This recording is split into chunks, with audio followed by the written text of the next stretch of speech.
शादी के बाद ससुराल में आने के बाद नेहा के बड़े सपने धीरे धीरे घर की जिम्मेदारियों के नीचे दबने लगे।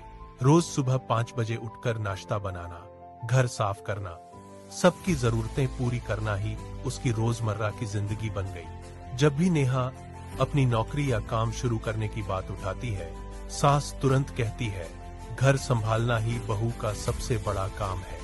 पति भी परिवार के दबाव में उसकी बात को अनदेखा कर देता है। कई शाह में नेहा अकेले कमरे में बैठकर चुपचाप आंखें पोंछती रहती है। एक दिन पति की नौकरी चली गई, घर की आर्थिक स्थिति बुरी तरह खराब हो गई, पूरे परिवार में तनाव छा गया। तब नेहा ने हिम्मत जुटाकर कहा, अगर आप सब साथ दें, मैं घर बैठे काम शुरू कर सकती हूँ। किसी को भरोसा नहीं था, फिर भी उसे मौका मिल गया।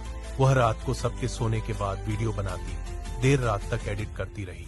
कुछ महीने कोई सफलता नहीं मिली, लोग मजाक उड़ाते रहे, लेकिन नेहा का संघर्ष जारी रहेगा।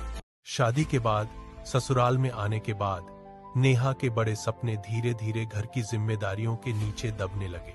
रोज सुबह 5 बजे उठकर नाश्ता बनाना, घर साफ करना, सबकी जरूरतें पूरी करना ही उसकी रोजमर्रा की जिंदगी बन गई। जब भी नेहा अपनी नौकरी या काम शुरू करने की बात उठाती है, सास तुरंत कहती है, घर संभालना ही बहू का सबसे बड़ा काम है।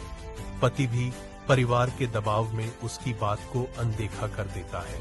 कई शाह में नेहा अकेले कमरे में बैठकर चुपचाप आंखें पोंछती रहती है।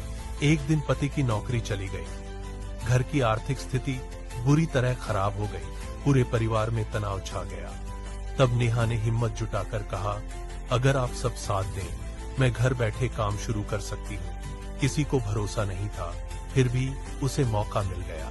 वह रात को सबके सोने के बाद वीडियो बनाती, देर रात तक एडिट करती रही।